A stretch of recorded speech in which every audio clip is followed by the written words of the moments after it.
শুভ সন্ধ্যা বন্ধুরা। Industrial development অফিসারের যে বিজ্ঞপ্তি পাবলিক সার্ভিস কমিশন থেকে আসতে পারে, এটা আমি আমার ইউটিউব চ্যানেলে বলেছিলাম, কারণ এটা সম্পর্কে যে সমস্যাটা ছিল ভ্যাকেন্সি রিলেটেড সেটা কেটে গেছে। ফলে এটা আশা করাই যেতে পারে যে এটার যে বিজ্ঞপ্তি সেটা লোকসভা ভোট মিটে যাওয়ার পরে জুন মাসে আসতে পারে, বা তার থেকে দেরি হলে জুলাই মাসে আসতে পারে। অর্থাৎ এইটুকু বোঝা যাচ্ছে যে ভ্যাকেন্সির সমস্যা যেহেতু মিটে গেছে, তাই এর যে একটা বিজ্ঞপ্তি যেটার মাধ্যমে পাবলিক সার্ভিস কমিশন এই পোস্টে রিক্রুট করবে সেটা দ্রুত আসতে চলেছে। এই নিউজটা দেওয়ার পর থেকে অনেক পরীক্ষার্থী আমার কাছে এটা জানতে চেয়েছেন, সেটা হচ্ছে যে এই পরীক্ষার স্কিম বা সিলেবাস কি হতে পারে।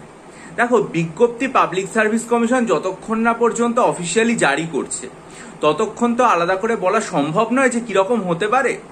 কিন্তু যেহেতু এর পূর্ববর্তী সময় এই পরীক্ষাটা হয়েছে, সেই পরীক্ষার যে সিলেবাস সেটার উপর ভিত্তি করে বলা যেতে পারে বা আগাম একটা অনুমান লাগানো যেতে পারে যে কিরকম সিলেবাস হবে।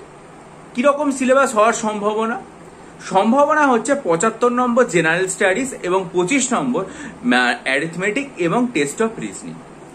সিলেবাসে হয়তো স্পষ্টভাবে উল্লেখ করাই থাকবে যে অ্যারিথমেটিক এবং টেস্ট অফ রিজনিংটা ওয়েস্ট বেঙ্গল বোর্ডের মাধ্যমিকের যে সিলেবাস সেইটার ওপর হবে।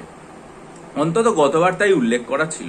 তাহলে 25 নম্বর অ্যারিথমেটিক এবং টেস্ট অফ রিজনিং, যেটা গত বছর মাধ্যমিকের সিলেবাস থাকে সেটা। আর এই যে 75 নম্বর, সেখানে থাকবে জেনারেল স্টাডিজ। জেনারেল স্টাডিজে কি কি থাকবে? সায়েন্স থাকবে, হিউম্যানিটিস থাকবে, ওয়েস্ট বেঙ্গলের ইন্ডাস্ট্রি এবং ভারতবর্ষের ইন্ডাস্ট্রি সম্পর্কে পড়ে যেতে হবে। অর্থাৎ ইন্ডাস্ট্রিয়াল স্কোপ কিরকম, ইন্ডাস্ট্রি সিন কিরকম, ইন্ডাস্ট্রি কোথায় আছে না আছে তাদের সম্পর্কে বিস্তারিত পড়ে যেতে হবে। যেহেতু এটা ইন্ডাস্ট্রিয়াল ডেভেলপমেন্ট অফিসারের পরীক্ষা এবং ইন্ডাস্ট্রির উপর জোর দেওয়া হবে, সেটা স্বাভাবিক।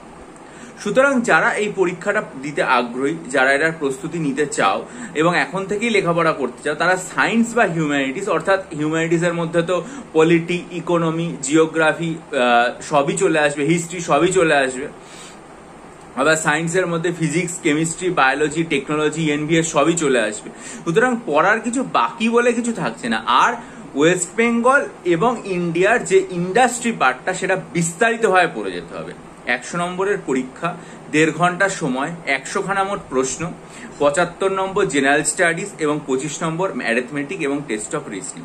এই হচ্ছে ওভারঅল স্কিম অ্যান্ড সিলেবাস, যেটা গতবার ছিল। এবার যখন পাবলিক সার্ভিস কমিশন তাদের ওয়েবসাইটে স্কিম অ্যান্ড সিলেবাস প্রকাশ করবে আইডিও, তখন আমি পুনরায় আমার চ্যানেলে ব্যাপারটা আবার বিস্তারিতভাবে আলোচনা করে দেবো। যদি পরিবর্তন হয় সেটাও বলবো, অপরিবর্তিত থাকলে সেটাও বলবো।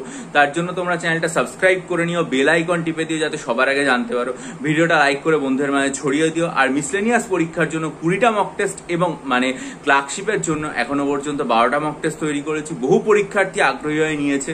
কিভাবে মক টেস্টগুলো আমি নিয়ে থাকি সেই সম্পর্কিত বিস্তারিত ভিডিও আমার চ্যানেলে 26শে মার্চ আপলোডও করেছিলাম। অনেকে যদি নিতে চাও তাহলে অবশ্যই 26শে মার্চের ভিডিওটা খুব মনোযোগ দিয়ে দেখবে। দেখার পর আগ্রহী হলে আমার সাথে ডেসক্রিপশন বক্সে দেওয়া যে ইমেল রয়েছে sukalyankar@gmail.com, sukalyankar@gmail.com আমার সাথে যোগাযোগ করবে। ভালো থেকো, বিজয়ী হও, সফল হও। চ্যানেলটা সাবস্ক্রাইব করো, বেল আইকন টিপে দিও, বন্ধুদের মাঝে লাইক করে ভিডিওটা ছড়িয়ে দিও। ভালো থাকো।